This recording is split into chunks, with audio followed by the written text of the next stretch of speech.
Hello? Oh, they. Oh, there you are, bro. Well, welcome to the podcast of Big Boy Live, the late night edition. And we have on the line that guy, that co host, the one and only Professor X. So, everybody sit back, grab some popcorn, grab your favorite iced tea, and enjoy the show of the Big Boy Life podcast. What's going on, man?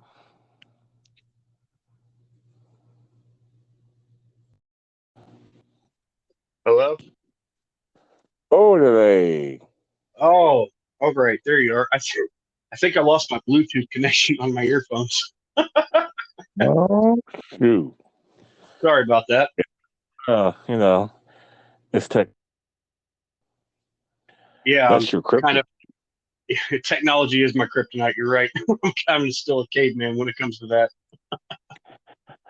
Now, if it was a chicken tender, you've been there all day long.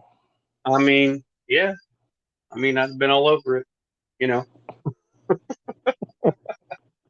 Who's not over a I've, chicken tender? I've Especially always for considered, I've always considered myself a breast and thigh man. well, I kind of like them those legs. Okay, I promise I will try to keep it to just that one cheesy joke for the night. Oh shoot! No promises, people. No promises. So What's like going on? always on a Sunday podcast. Hey, how was your day, I just asked you. I said, "What's going on with you?" We always start off. man? You the host. You got to tell us what's up. Well, today was Mama Deuce's birthday. So we had Oh, a little good. He had a good time. We went to got some food, got some Chinese, and with the fam. Me, my sister, and the kids, and my mom. And after got to that, hang out and be uncle today. oh yeah, Oh heck yeah, good for you, man. yeah. I tell you, the kids are growing up too fast. Oh God, My tell me little about niece, it. my niece is 6 months old, and I'm sitting there giving her popsicle. She just tearing that thing up. I'm like, man, no brain freeze at all. Yeah, yeah. That's because even though the skull is vulnerable, it's made of armor plating when it comes to brain freezes at that age. I tell Like you. not all the nerves have fully developed yet, so you get to laugh at brain freeze as an infant. Man, I drink this one slurp of a iced coffee, and I got a brain freeze. You know, it's funny. I'm dating myself, but whenever I was a kid, I used to go to the gas station, and you know how they had the icy machines? Yeah, Slurpee. Yeah, yeah. They weren't. They were called icy. It was the icy brand back then, and then Mm. they kind of coined that whole Slurpee thing. But man, they had those, and you could just go in and get them, and they had the Coke flavor, and they had the blue raspberry, they had the Mountain Dew, and then they had cherry. And man, I'm telling you, I've had I've had more brain freezes off of that than anything else in my entire life. Now the big question is, I'm pretty sure a lot of people have done this, but did you mix all the flavors together? Oh yeah, of course. Oh yeah, of course. I almost think if you even approach a Slurpee machine at one point in time, that is a rite of passage for every person on the planet who has access to a Slurpee machine. You always got to mix the flavors at least once. How the heck you think we ever found out about the cherry Coke icy? We've hit Hey man, that cherry with that Coke, and it was like, oh hey. man, mixing the flavors is mandatory, Hmm. especially with getting mixing all the flavors when we make a fountain drink. Oh boy,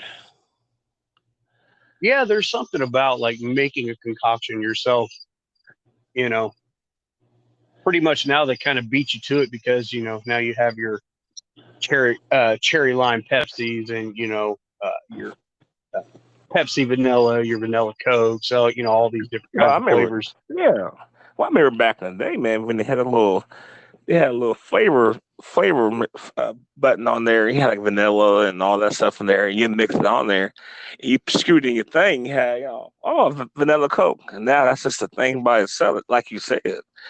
And especially now with these new if you go, I think Wendy's has it, and some other places have it. Where they had the big old Coke uh, fountain machine Yeah, that's yeah, digital, yeah, and yeah. they have all kinds of stuff in there. You said that it's funny again, technology, like you just said. Here we go, first topic, without even knowing it. Um, but it goes with like technology. What you were saying, there's a technological advancement as far as that goes. Something that we remember when we were young, talking about that.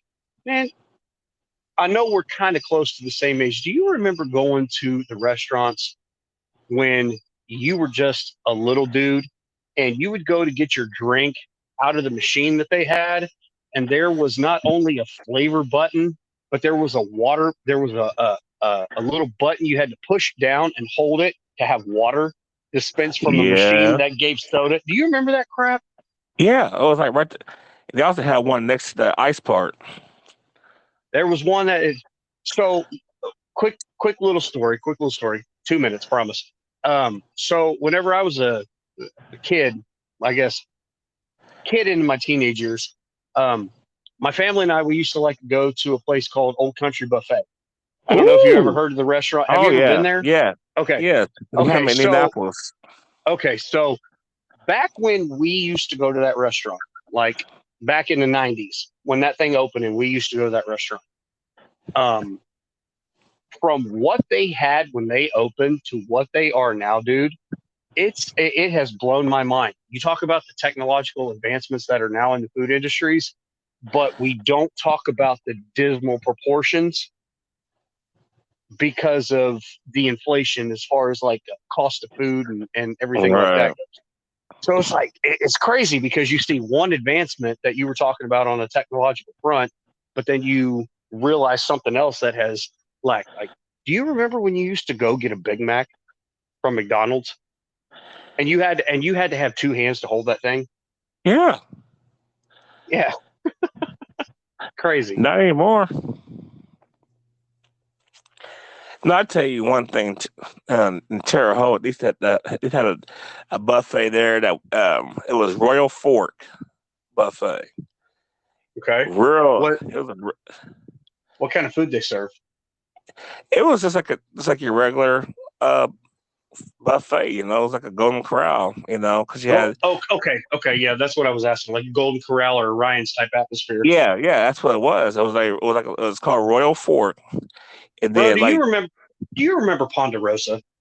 bro, I was talking about Ponderosa yesterday. I was like, man, I I miss Ponderosa.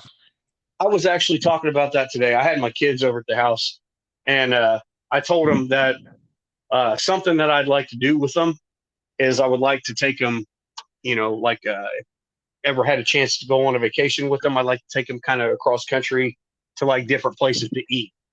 Because I really used to like that show Diners, Drive-ins, and Dives with Guy Fieri on the Food Network. Yeah. And I always thought that would have been something that was kind of cool to do, to drive and try different places, different foods and stuff like that. I told them today I would love to be able to do that with them if, we could do that. And they said, well, what would be the first place you would take us? And I thought about it for a second. I was like, you know what? Ponderosa. They used to have one in Terre Haute on Wabash, and that place was fire. I mean, I think they're still around. It's not as big as it was. I mean, heck, I tell you another place that's this. I mean, it's still around, but not as big as it was. Shoney's, Right. like 24-hour breakfast, man. I mean, they have regular food too, but like I said, I remember going back home to Kentucky, and the family were up like, "Well, let's go out. no, it'd be like, it'd be like 12 o'clock at night, 1 o'clock in the morning. Everybody be like, well, let's go out to go, just go get to eat. We all go to Frankfurt or Lexington and go get Shoney's, you know. And that's how it was back in the day, man. With like, cause family and stuff, we all load up in the vehicle, and like I said, it'd be 8, 9, 10 o'clock at night or wherever it is. And you go out to Shoney's, But that's crazy. But you think about that, man. You just brought up Shoney's. So we were talking about like old restaurants and stuff like that. Think about it for a second. You threw out Shoney's. We had Shoney's. We had Bob Evans. We had Waffle House. Waffle House then, not what Waffle Houses are now. Mm-hmm. It was before, your Denny's. It was before Denny's or IHOP even showed up on the scene. It was nuts. I tell you, dude, I saw a Frisch's Big Boy the other day.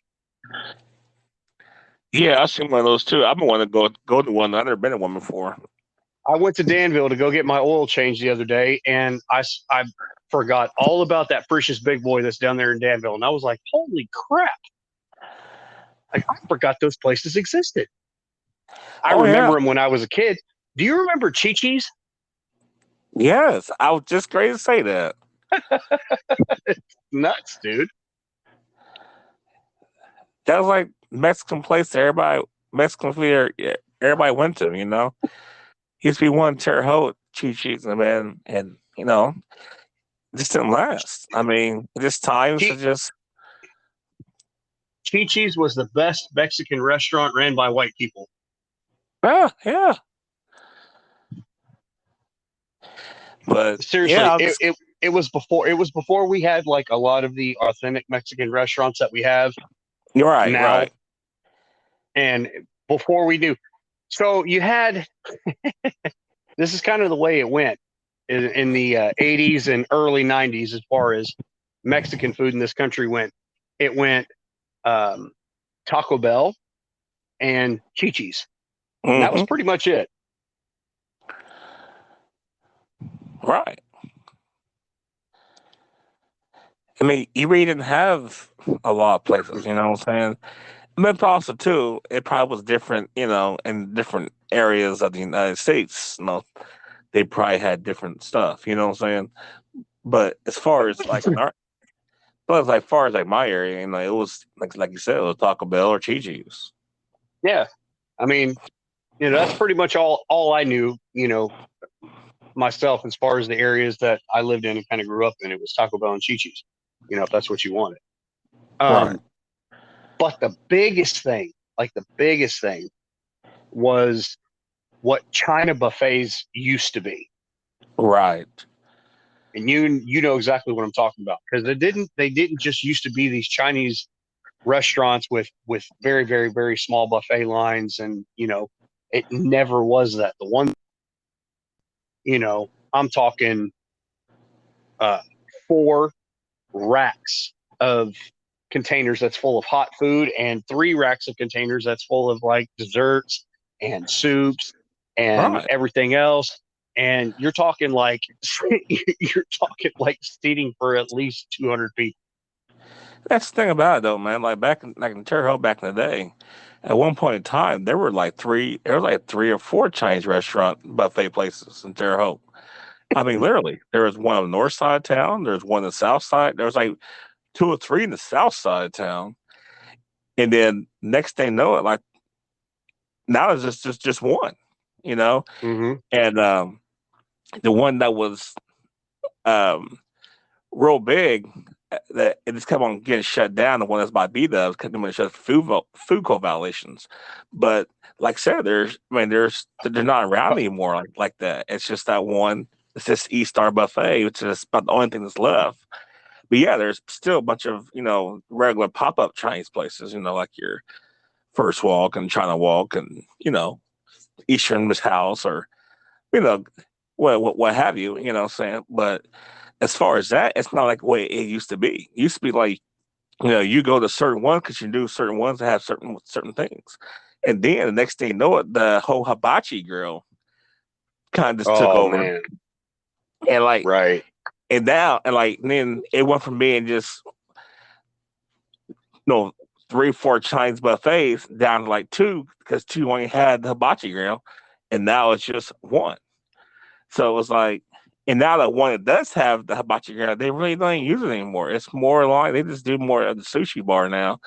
If you want hibachi grill, you gotta go to like Tokyo or the uh, Zing or you know what I'm saying. So it's Umi, like Umi, Umi, yeah, Umi, and Tokyo, and what was the other one?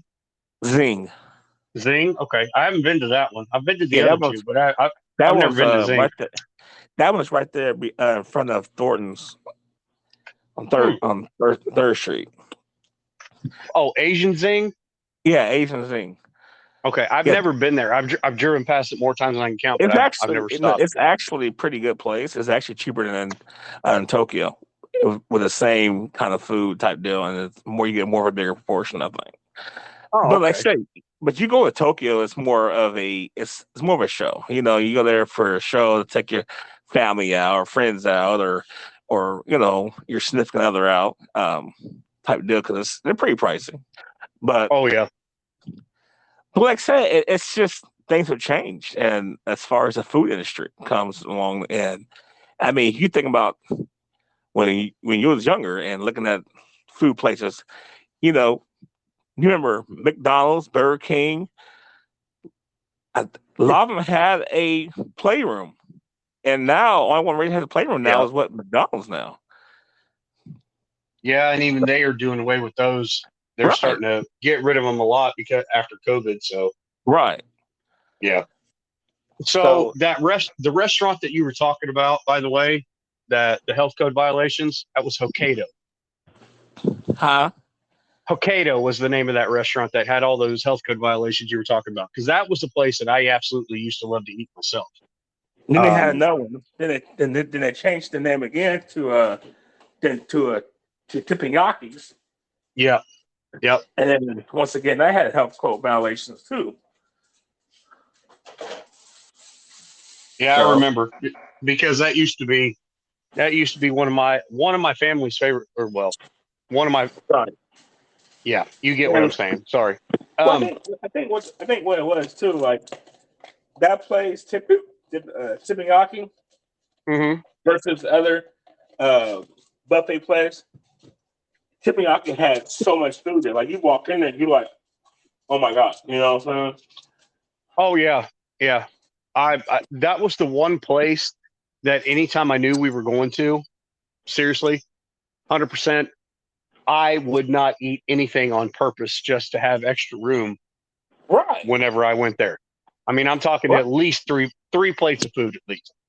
right, I I'm one of those people who've never been big on dessert or anything right, like that. I do not like a whole lot of sweet things. So my dessert for myself was another plate of food. You know what I mean? right, right. And I feel you on that. That's the thing, though, man. Like, it's funny you say that about not eating anything because you want to eat more. That's like Thanksgiving. You know, you wouldn't eat for the whole day because you know how it was back in the day. Like, you have family over. You may have 30, 40 people over there, and everybody's bringing something, and you have so much food to try out and eat. You didn't want to eat. Mentally, you didn't want to eat because you thought you get more room, but technically, it really didn't work out like that.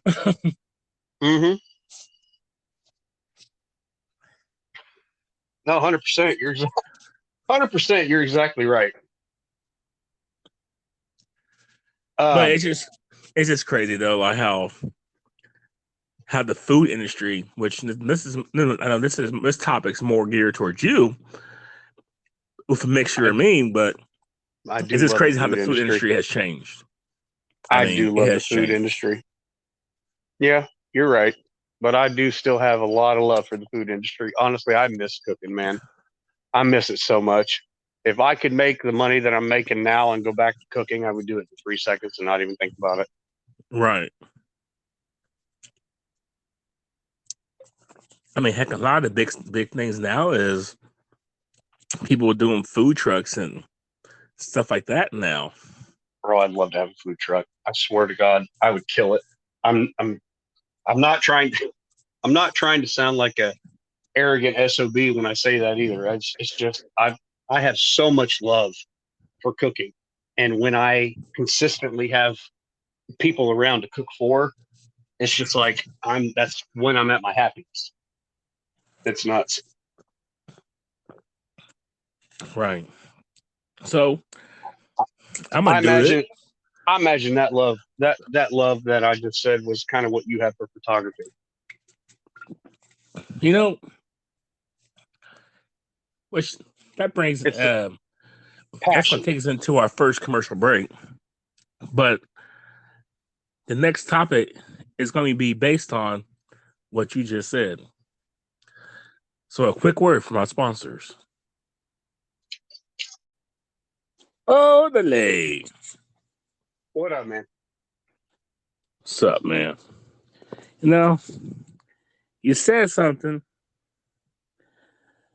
that's going to bring us into our topic of this section.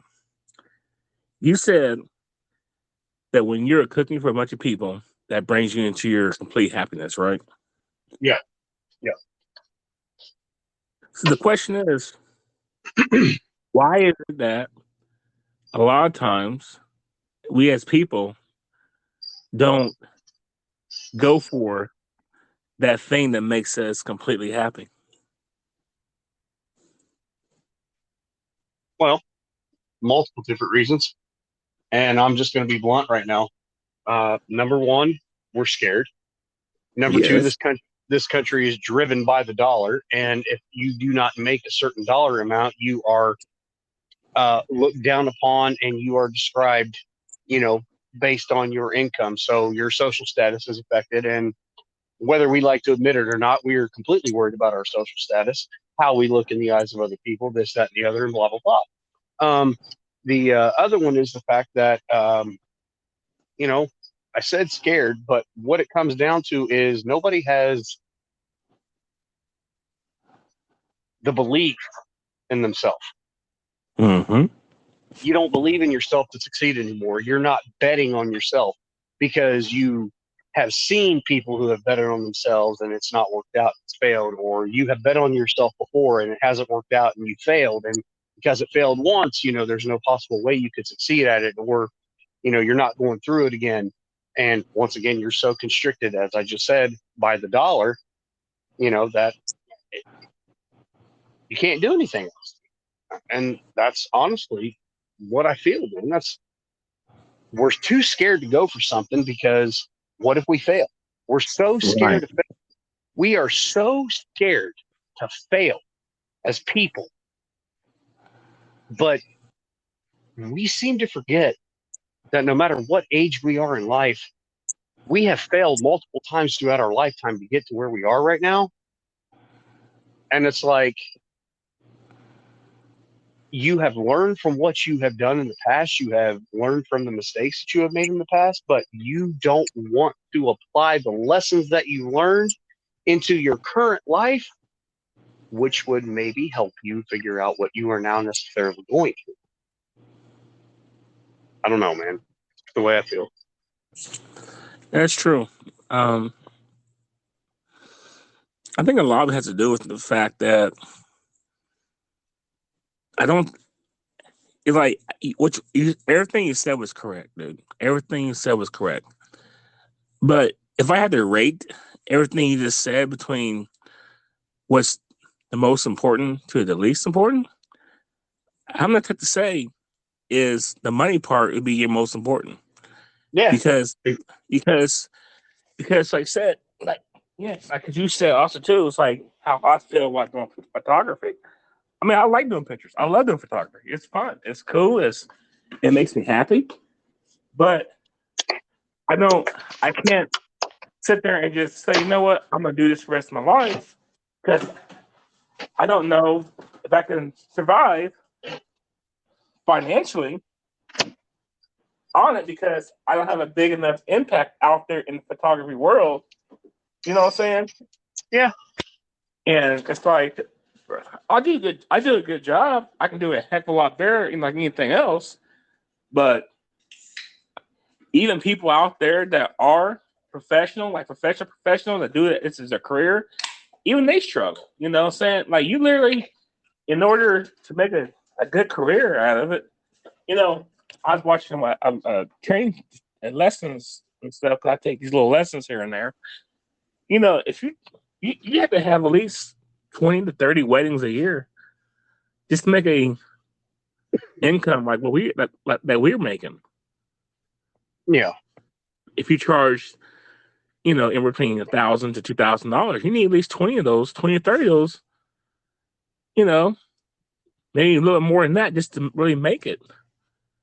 You know, isn't it funny that the work that we look down on the most dollar amount wise is what has literally been the core of this country and humanity in general since our creation, and that's blue collar work. You know, the ones who aren't afraid to get in and get their hands dirty and build the buildings and lay the pipes for the sewer systems and build things for technological advancements and this, that, and the other. You know, not everything is this old white collar 1%. I'm the head CEO of this company and blah, blah, blah. It's literally been built on blue collar, and dollar wise, blue collar is the class we demean the most. In my opinion, I think blue collar should be making the most because we are literally the glue that holds the country together. Right. And see, it's so funny you said that right now. Is like when I was scrolling on Facebook, I seen this picture, right? Picture this sum of everything you just said. It showed a bunch of big shots of people, you know, sitting around on a table, and all these people on the hands and knees with the table on their backs. And it says that people would stand up, we wouldn't be in a situation like this. You know what I'm saying? And it's like, it's true. I mean, we're so the middle class, the low middle class is what keeps this country going. And and now it's got from being, it used to be a low middle class. Now it's like poverty, low, and middle class. What your poverty level was your low class. When you know, your low class went to poverty level, and your middle class went to low class, and then like your high class went to middle class. You know what I'm saying? Because the inflation and the price, the value of the dollar has. I mean, it's just ridiculous. Yeah. Yeah, you're right. I don't know. I just think that, you know, oh gosh, I don't know how too deep I want to get into this. I'm not going to get that deep. I'm going to come out and say it. If people get offended by it, well, then check yourself.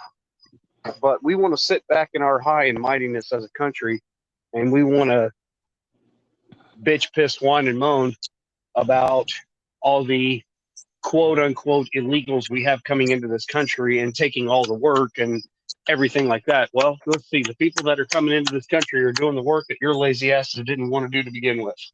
Exactly. And yet you're still complaining about them, even though they are part of the core group that is keeping this country going. Exactly. You know, it's like we forget as a nation that we are a melting pot. Like literally, this whole thing got thrown together as a melting pot. There were Native Americans here, and then white settlers came, and then the Spanish came over. And, I mean, come on. This whole put together by all races, one big melting pot. Mm-hmm. And instead of just like each other and stay out of each other's businesses and accept each other for who we are, we want to stick our nose where it don't belong.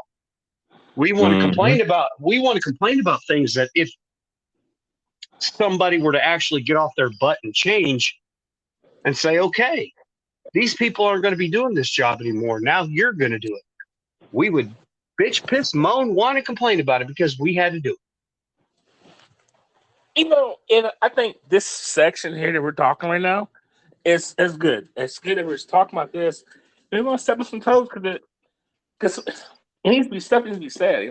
It's like I get sick and tired of the other races out there, besides all the races that are not white. And I'm not trying to defend nobody, but we get sick and tired of people saying, "Well, look at them. Look at those big wigs, put all the money, blah blah blah, all this stuff." Well, the problem is the financial literacy in our country is so not taught in schools from generation to generation that we sit there and complain about the next person that has money and stuff, or that family has money, and we complain about them having money. But here it is, we can do the same thing if we put our minds to it and take this to the steps to get to that level of what the next person is. But we want to sit there and get mad because Joe Blow here makes 100 grand a year, and we only make 40. Well, Joe Blow, his family, or him, worked their hands from the ground up to get to where they're at. But we're mad at him because he's where he's at, because we don't see the process that he took to get there. Exactly. We don't put ourselves in the other person's shoes. We don't even try to. And a lot of times the reason that we don't is because we don't have the mental capacity to be able to fathom what that person went through to get to where they are today. Because we've never had to live lessons that were that hard. I don't know what it's like to be Bill Gates. I don't know what it's like to be Steve Jobs. I don't know what those guys went through, building the technological empire to what it was to now pave the way for guys like Bezos and Elon Musk and everything like that. Nobody knows what they went through. Yes, there's documentaries to tell their stories and everything like that. And if you are interested in the system at all, you've watched it and seen it. And when you see what they went through, it's like, oh, well, fuck, I wouldn't want to go through that. That's okay. Thing. So you don't want to go through it, but you want to belittle them for having money because they were willing to go through it. Exactly. Just like people talk about Jeff Bezos and stuff. That dude started off Amazon in his garage. Mm-hmm. He didn't give up. Bill Gates, he started off at a small computer company, a small little thing. He didn't give up. If Bill Gates asked for people when he first started about investing in this company called Microsoft. You know what I'm saying? Yep. People believed in them. Some didn't. Some made fun of them, said it wasn't gonna work because that's how it began. All the technology and the computers and stuff. People were like, "Oh, it's not gonna take off." And some believed in them, some didn't. But the problem is, like, no one wants to do the process, and I'm guilty of that. I should be learning it. I should be doing stuff every single day to expand my photography and getting better at it. But I mentally am too lazy to do the process, which I need to do. Which I'm mentally, I want to do it, but I think the physical aspect of the mental challenge to do it is what holds me back. But it's all because of me. It's not because of someone else. It's not because of you. It's not because of my mom and dad. It's not because of this and that. It's because of me hold my own self back because we are our own worst enemies. Yep, exactly. We've touched that on we've touched on that subject on the show more times than we can count. You guys can go through the 15 to 20 plus podcasts we've had now, and that is the most reoccurring subject. I 100% agree with you, bro. 100%. I'm just gonna sit here and say this. I'm not trying to cut you off real quick. I want to add a thought. I want to kind of piggyback off of what you just said real quick. I don't wake up every day mad at the fact that Elon Musk could instantaneously cure world hunger if he wanted to. I'm not mad at that. I don't wake up every day pissed off at the fact that this guy and his family, if the world is still around for the next 2,000 years, will never have to worry about money ever. I'm not mad about that. I'm not jealous over it. I do not covet what he has because I accept the fact that I like my alone time too much to have a phone attached to the side of my head all day, every day. Mm-hmm. I can't do that. I'm not that type of person. It's not that I don't have the drive. It's not that I don't have the passion for things that are important to me. But there ain't no damn way I want that many people in my life on a day-to-day basis. I need and like and value my alone time. And because of that, why am I going to fault somebody who's willing to never have literally a moment of alone time except for when he's asleep? And that's it. I imagine that dude talks to people and makes business deals while he's taking a shower or a hearty, healthy shit. Just because he's got money, he is a human being just like us. Exactly. That's exactly right. I mean, that's the thing about it. That's a flip side of this. What being that successful is. So we have more money and success. It's like the rap song is more money, more problems. You know what I'm saying? But Exactly. a lot of times too, you can control those problems that comes with more money by one, your mental state, two, the people you have around you, and three, your all around outlook of what having money means. You know what I'm saying? Um, I used to sit there and think about the people, and now I understand more now. But I used to think about back to when, why does such and such so satisfied with doing this right here, doing this position or this position, this line for 5, 10 plus years, and they be pretty satisfied with it. You know what I'm saying? But me, I can't Some, do it. I can't do the same job for 20 years, and I got to do something different. I got to move up. You know what I'm saying? And that's what yeah, I you're right. realized. And that's when I just realized when you was talking, it's like you just said the key. You said the key statements there. You don't hate them for what they're trying to do. Is that they're satisfied with what they're doing because they don't want that added responsibility of Exactly. moving up, and they're fine with that. And there's nothing wrong with being fine with that current situation because as long as it takes care of you and makes you happy or makes you satisfied, there's nothing wrong with that. Not everybody has that factor in their mind to go move up from here and here and there or do this and that. Some people are just satisfied, and that's the thing Yeah, about it. Though. That's a lesson that a lot of people need to learn. Is sometimes there's nothing wrong with trying to do better or go higher, but also too understand there's nothing wrong with being satisfied in a situation as long as taking care of everything you need and more. exactly. Exactly. I'm just, I don't know, man. I credit a lot of it, honestly, I credit a lot of it to my upbringing, just the way I was raised. I'm blue collar. I wasn't raised with a silver spoon in my mouth. Did I have dreams to aspire to other things? Yeah, of course. Did I have all the necessary skills needed to aspire to those things? No, I didn't. That's, no fault of my own. It just meant that, maybe I wasn't for that. And so, I'm a parent myself, and I 100%, I want to encourage my children as much as I can to chase their dreams. Chase your dream.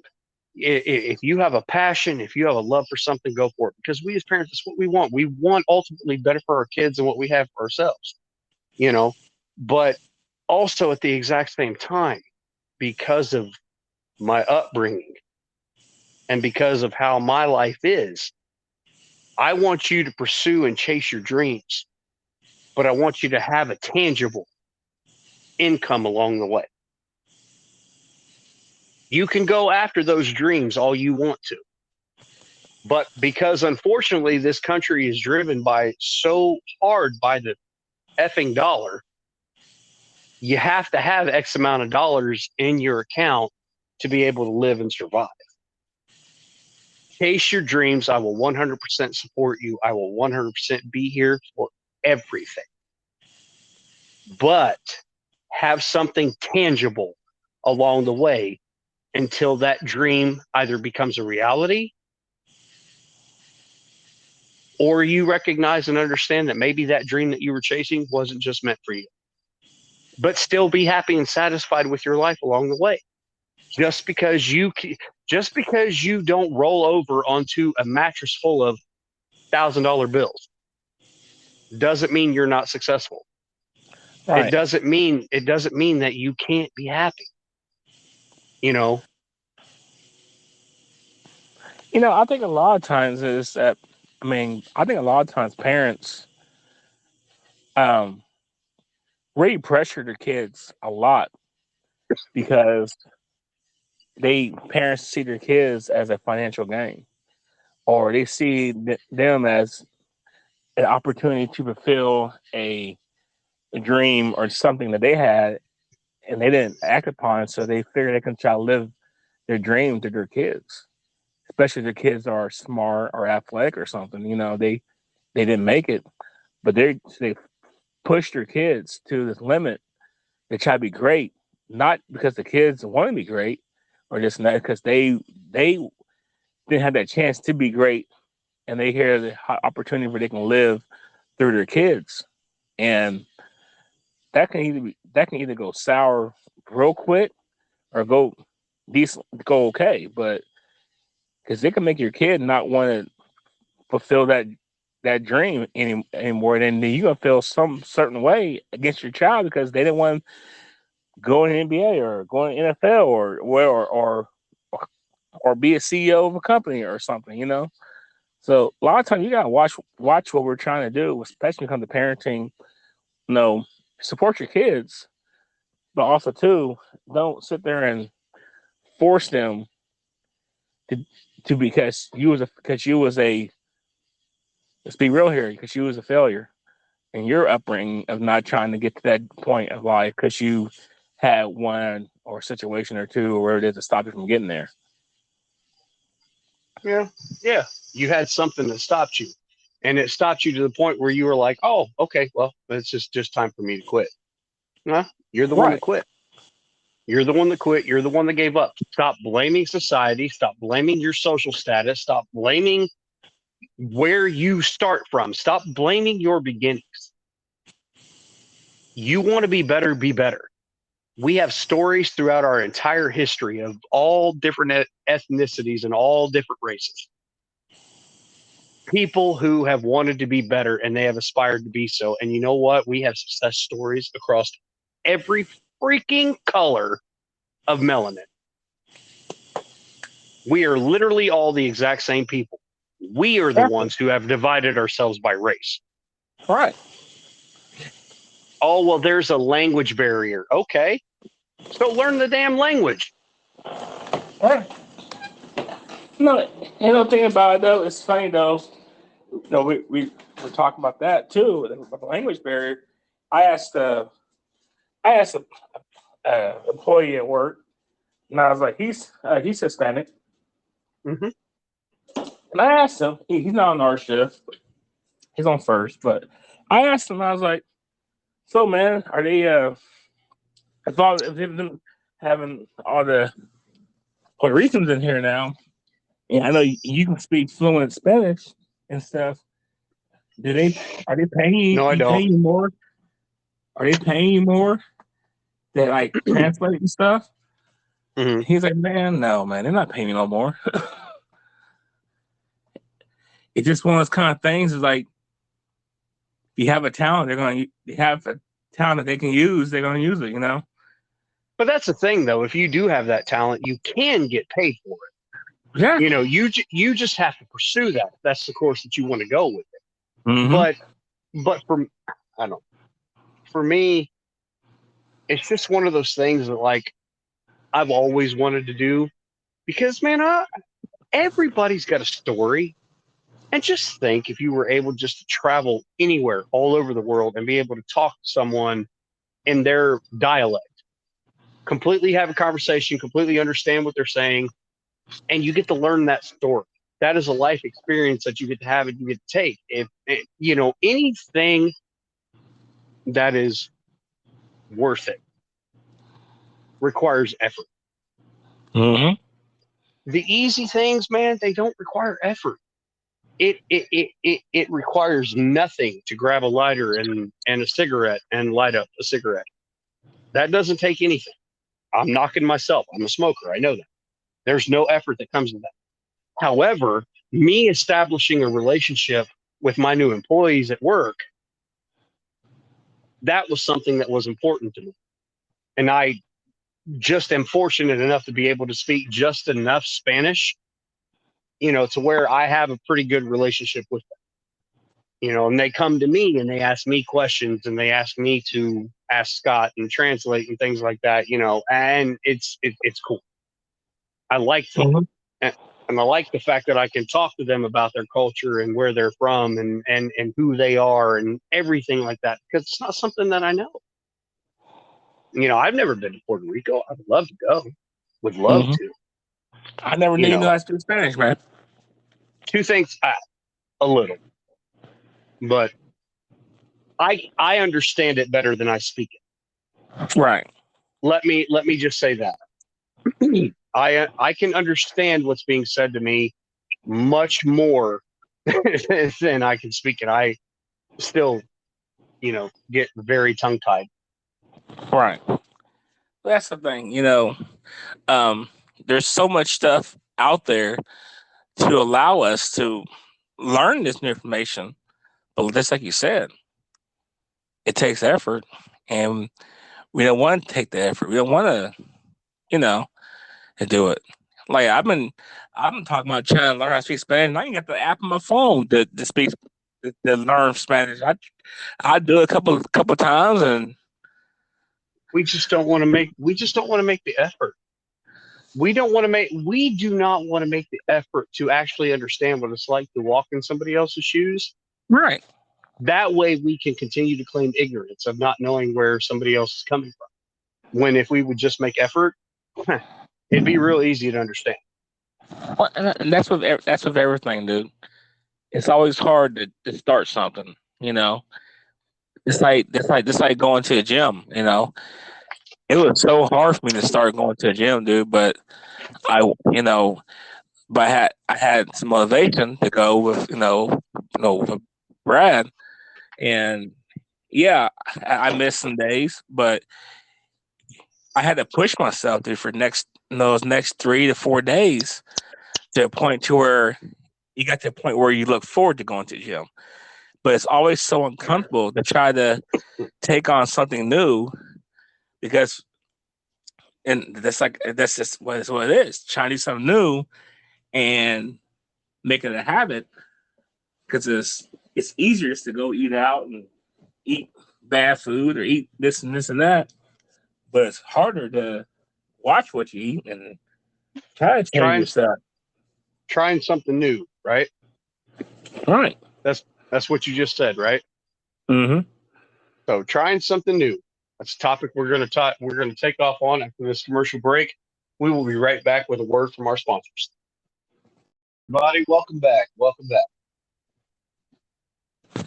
What they do? What I do? We Pick about up to a make fish it fry in the kitchen. Beans on burn burn on on the grill.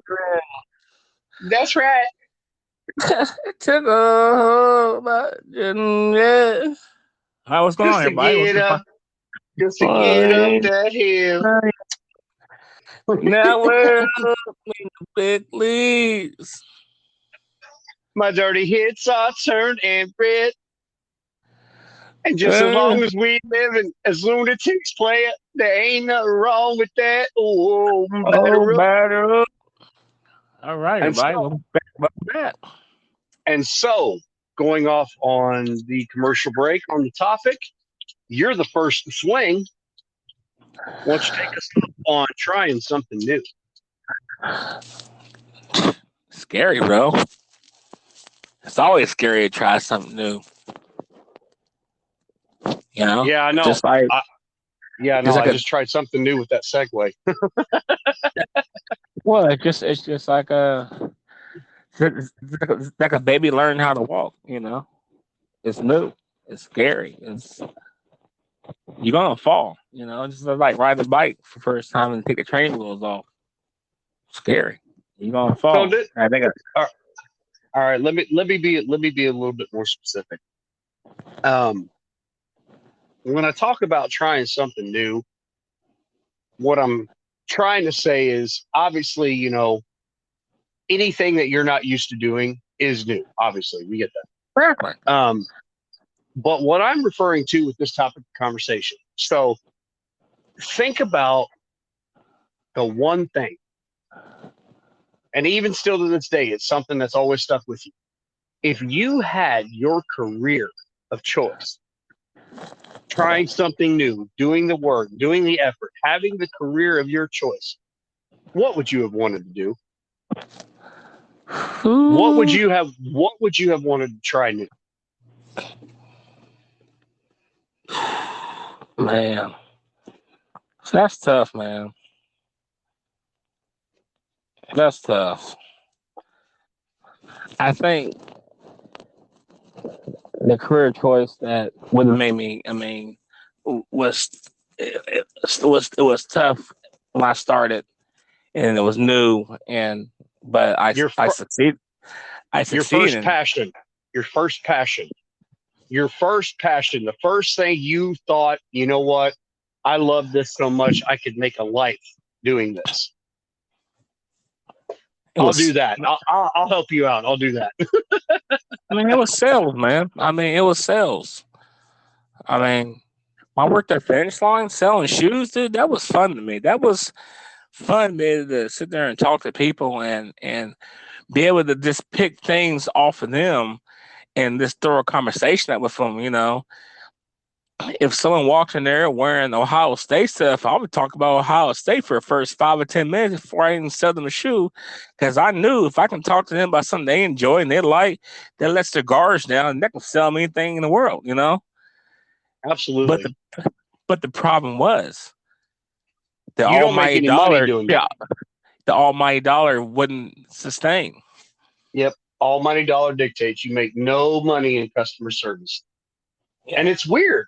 It's weird because customer service is one of the founding things that this country uses every day. Right.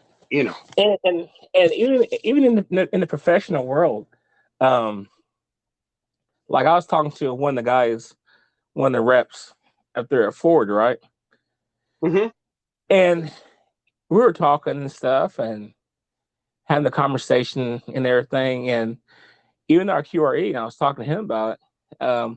He said, "Man, when you're a rep for these different suppliers and stuff, you're searching for work. You're getting those bids, getting those work. So, and then these companies that they have represent them at the main plant. You may have 5 or 10 of them, and they may pay you $20 an hour. You know what I'm saying? And you can make a lot of money off of it.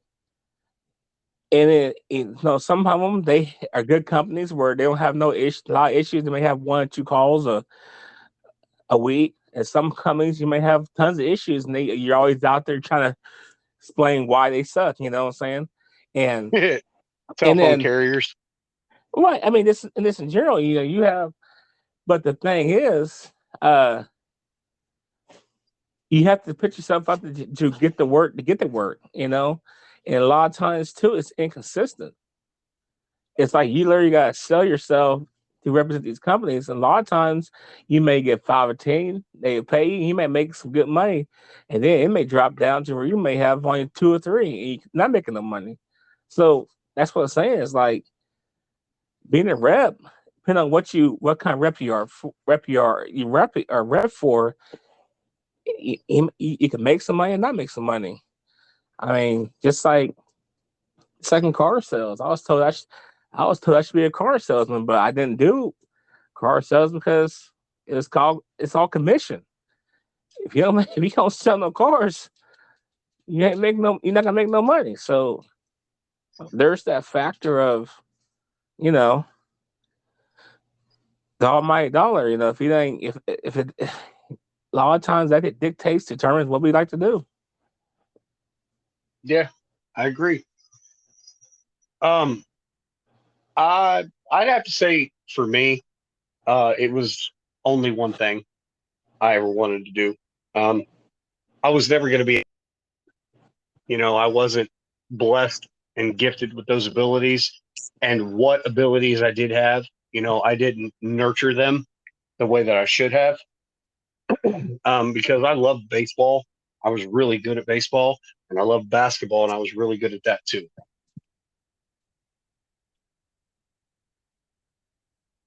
But however, that being said, I have always wanted to be a sports journalist.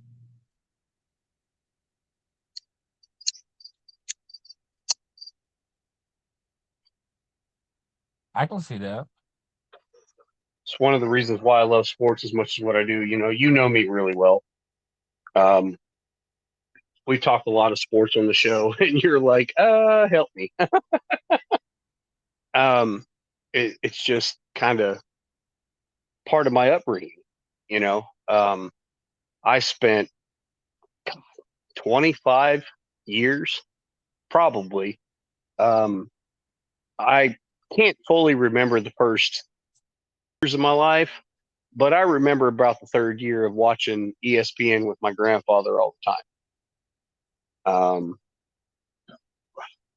So I'd say I had 25 years in the business without being in the business, and it Right. was just always something I wanted to do. It was something that my grandfather and I did consistently, and I was like, man, you know what? I would either love to coach or I would love to be an analyst. I always wanted to coach. Always wanted to coach team. I thought I'd be pretty good at that, and then I always wanted to report on the sports and talk about it and have a platform and everything like that. So uh, that's mine. That's the thing about it though. It's like anything else. If go out there and do it. But the thing is too is if you don't keep on putting yourself out there in every situation, even if it is starting small to a little no name college or school or this and that, and try to, and just keep on doing that, you know, Or a little that's or a little no name podcast, right. You know, and right? it takes that, man. I mean, look at a As lot of long those. as we as long as we have a dream. Yeah, that's what I'm saying. That's what how a lot of those coaches start. A lot of them start as pee wee football coaches or pee wee or mini baseball coaches, and then they went to coaching at a school, and it's on from there. So it's kind of like one of those kind of things where it's like if you're gonna do it, you're gonna have to do it all the way through and out. But I think what a problem is not much saying. I'm not saying it's a problem, but I think what it is like I think factory work has gave people a a comfort a comforter on life. Easy way out. Got it. Right. It's like you can have those dreams and ambitions and goals, but come work in a factory and we'll take care of that, but not all of that. It's like because now and like I was at school. I had passion due for technology as far as like computers, building computers. That's what I did in middle school. I would go around and I'll be in the computer lab and I'll go around different classrooms during the breaks and stuff and replace hard drives or this and that. I loved doing the computer stuff. I loved it, dude. And I took classes in high school for electronics and everything, this and that. And then went to college to do Cisco networking and IT and everything. I did all that stuff. And I remember I built my first computer, dude. I mean, it was so cool. It was fun. I learned. I enjoyed it. And then I'm sitting there in class, doing the computer stuff, and then I had my job at the factory. I was like, I don't think I can do this for the rest of my life, you know. And Yeah. then I have a buddy of mine that's all he does is computer stuff. And at one point in time, I mean, he's probably making more money than what I'm making now. But at one point in time, I was making more money in a factory work doing what he's doing. He went to school longer than I have for it, and I'm like, I might as well do the factory work. Yeah, unfortunately, it doesn't take anything or any kind of time. You have to invest so much of yourself into schooling to be a specialist in your field. And oftentimes, even after you do that, you are so far in debt to schooling, it takes you forever to get out of debt before you start actually making those 80K to 150K a year jobs. You got to pay Right, so much back to the schooling and everything you had to go through because that's one of the ways we monopolize the country through the education system. You got to pay X amount of dollars in order to be smart. right. Unless you're Really? some brain, unless Really? you're some Really? You're going to tax me for being smart. You're going to tax me for wanting to be smart. Yes, we are. Learn it, live it, love it. That's the country, folks. unless you're some brainiac in high school and middle school to where you get full ride scholarships, you know what I'm saying? But you gotta be some kind of brainiac and be so athletically Gifted. athletically blessed to get a scholarship, a full ride, That you could you be know, dumber than a box of rocks and still succeed. right. So Yep. it's kind of like that's how it is. Either you're athletically, either you're athletically blessed and dumb as a box of rocks, or you can't do a lick of nothing in sports, but you're so smart, you know, that you can get. That's where that's the media. That's where it's at, and it's so hard and so hard like to try to get scholarships. I tried, dude. I tried to do scholarships. I may only got 2 or 3 scholarships. It's so much involved with trying to get scholarships. It's like trying to sell a car, dude. It's like trying to get. It's like going door to door selling a Kirby vacuum. You know, I've done that, sir. I've done that. here buy this $5,000 vacuum. You know, Yeah. Buy what? this whole $5,000 vacuum system, and this is the reason why. And you're going to do this. You're going to drive it. You're going to do all this stuff based on your own money, but only if you can sell one vacuum are you going to get any type of commission whatsoever. And we Right. have the audacity to believe that's an actual paying job. If you have no talent in the gifting department or sales, how in the hell are you supposed to provide for yourself, let alone if you have a family, when you Exactly. are based on, solely commission alone? Don't Right. get me wrong. Those who are commission based and they're extremely successful with it, hey, good for you, man. Seriously, good for you. That's But amazing. it takes a lot of work though, man. Exactly.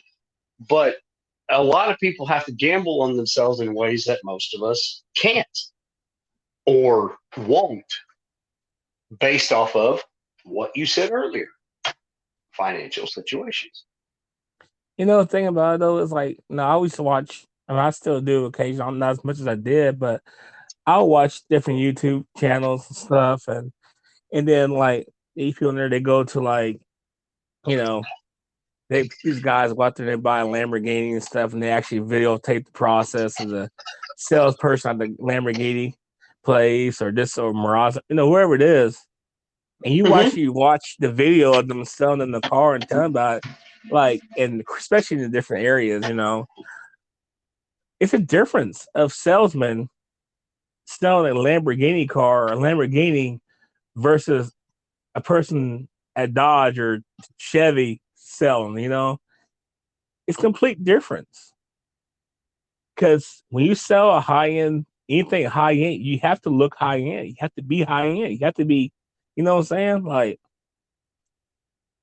even your talk has got to be different, got to be high end. You know what I'm saying? And Yep. then when you're at a regular level place, some regular level vehicles or you can be regular.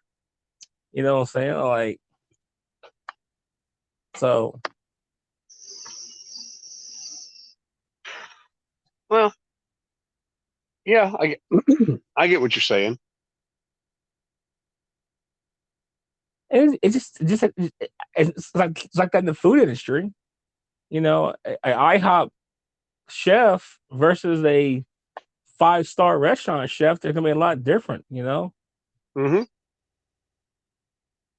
because what you're working towards is a lot Yeah, but different than that's all. But that's all based on title, though. right.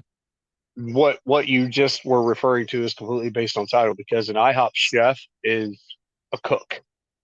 A cook. There is a difference between a cook, a line cook, a sous chef, and a chef. That's what I'm Major, saying. There's major difference. different. Major That's what I'm difference. saying. There's different levels. Yeah, exactly. You have in everything you just said is like different levels in cars. Say for instance in cars, you know, you have a Cal, you have a Colt, you have a Chevy, a Buick, and this and that, all you have to a Cadillac as you're being your chef. You know what I'm saying? So it's different levels. Mm-hmm. And it's all money based too. I mean, Yeah, I agree. 100%. 100% agree. But we are going to take our last commercial break. We're going to come back with our closing thoughts of the night, and we thank you guys for tuning into the podcast.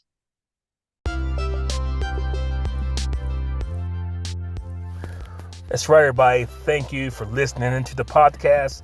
This is your boy, Big Boy. This podcast is brought to you and sponsored by Terra Jersey Enterprise. Terra Jersey Enterprise will hook you up with some custom shirts. Also, Terra Jersey Photography, capturing your moments of today to make them last for a lifetime. But like I said, this podcast is brought to you by Terra Jersey Enterprise.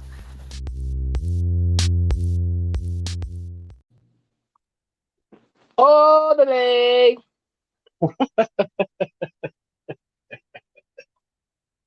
You know, you say that so many times over so many podcasts, it never gets old. I love it. Oh man, I tell you, man, I have to say, man, it's a pretty good podcast tonight. What do you think? Yeah, I agree. I think we touched on a lot of, you know, reoccurring issues like we always do, but we brought up a couple different ones tonight. Kind of threw a lot of nostalgia into the conversation. And I'm going to start off with the closing thought, and it's going to be really brief. Be satisfied with who you are. If you are in the current situation that you are in because of circumstances that are outside of your control, don't fault yourself for it. All right. Be satisfied with who you are and what you have, because at least you have something. Don't check out. Don't give up. Continue to grow. Continue to build yourself every day.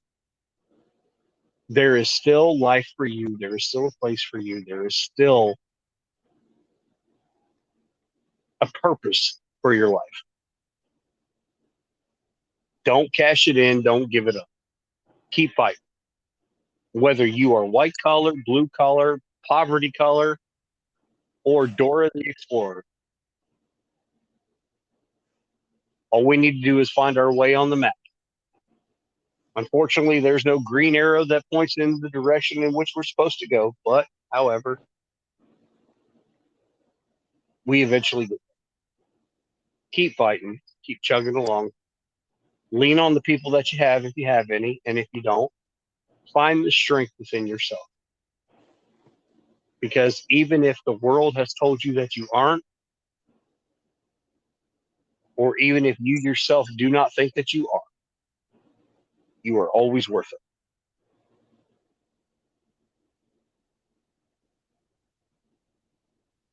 That's good, man. That's good.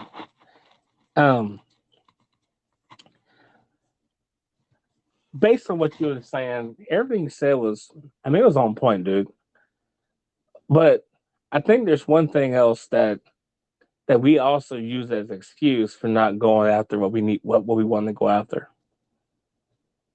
And it can be added to that list. We think we're too old to go after these dreams, or we think we're too young to go after these dreams. And that's another wrench that we throw in there that try to keep us from going and taking on these dreams or these ambitions and goals, is that we think we're too old, or we're too young, or we're too this. But you gotta understand, like, you're never too old to chase your dreams.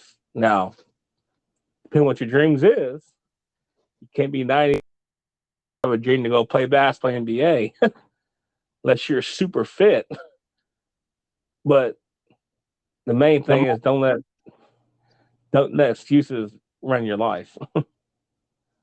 The mind may always be willing, even if the body is weak.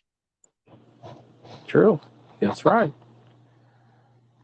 And like I said, based on like what you just said, like you said, man, be satisfied with be satisfied with your life and situation you're in. If you have, if you're in the situation where you don't have anything that's stopping you from making you not be in that situation. If you're happy with being a blue collar worker and being online, man, more power to you. I'm happy for you, and I commend you for that.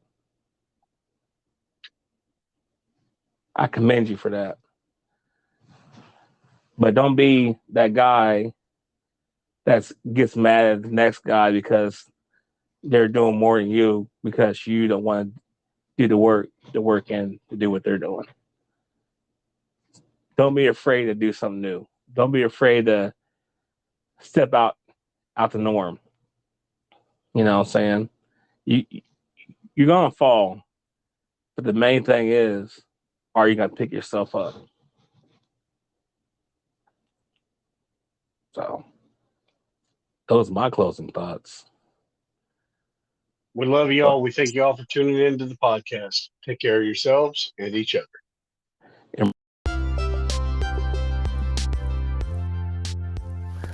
That's right, everybody. Thank you for listening into the podcast. This is your boy, Big Boy. This podcast is brought to you and sponsored by Terra Jersey Enterprise. Terra Jersey Enterprise will hook you up with some custom shirts. Also, Terra Jersey Photography, capturing your moments of today to make them last for a lifetime.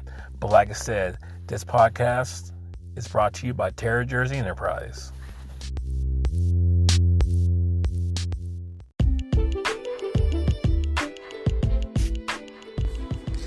Thank you for listening to the podcast tonight. I'm sorry for technical difficulties, but this is the closing. I appreciate you for listening to the podcast. Thank you.